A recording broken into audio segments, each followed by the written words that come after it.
ত্রয়োদশ জাতীয় সংসদ নির্বাচনে আমাদের সকল আনসার বিডিবি সদস্যরা চট্টগ্রাম বিভাগ তথা চট্টগ্রাম রেঞ্জে খুব চমৎকারভাবে ডিউটি করেছিল। কিন্তু একটা দুঃখের বিষয় হচ্ছে যে ইলেকশন ডিউটি করে ফেরার সময় রাত 1:15টার সময় যে ভয়াবহ দুর্ঘটনা ঘটে, বাস দুর্ঘটনা পতেঙ্গাতে, সেখানে স্পটে একজন মারা যায় এবং পরের দিন আবার হাসপাতালে একজন মারা যায়। আমরা নেভিকে ধন্যবাদ জানাই যে নেভির লোকজন ওখানে উদ্ধার করে তাদেরকে হাসপাতালে নিয়েছিল, নেভি হাসপাতালে। আমরা সারা রাত সেখানে আমাদের অফিসার সহ টিম ওয়ার্ক ছিলাম এবং চট্টগ্রাম মেডিকেল কলেজে শিফট করাই।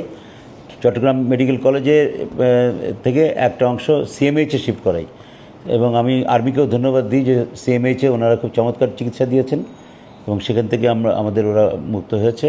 এরপর এরা মাঝখানে একজনকে পঙ্গু হাসপাতালে পাঠিয়েছিলাম তো ঢাকাতে, এবং সেও এখন বাই দি অলমাইটিস গ্রেস ও মুক্ত হয়ে বাড়িতে চলে গেছে। কিন্তু যে দুজন মারা গেছে তাদের জন্য আমরা তাদের আত্মার মাগফিরাত কামনা করছি।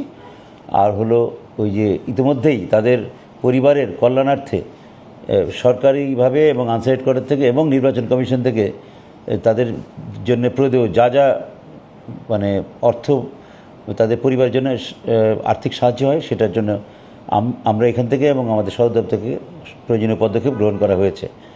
আমরা আশা করছি যে বাহিনী সামনের দিকে এগিয়ে যাবে এবং এরকম এই ধরনের ঘটনার ক্ষেত্রে চট্টগ্রাম রেঞ্জের সকল কর্মকর্তাকেও আমি ধন্যবাদ জানাই যে আমার নেতৃত্বে তারা খুব স্মুথলি কাজ করেছে এবং ইনস্ট্যান্টলি তারা রেসপন্স করেছে।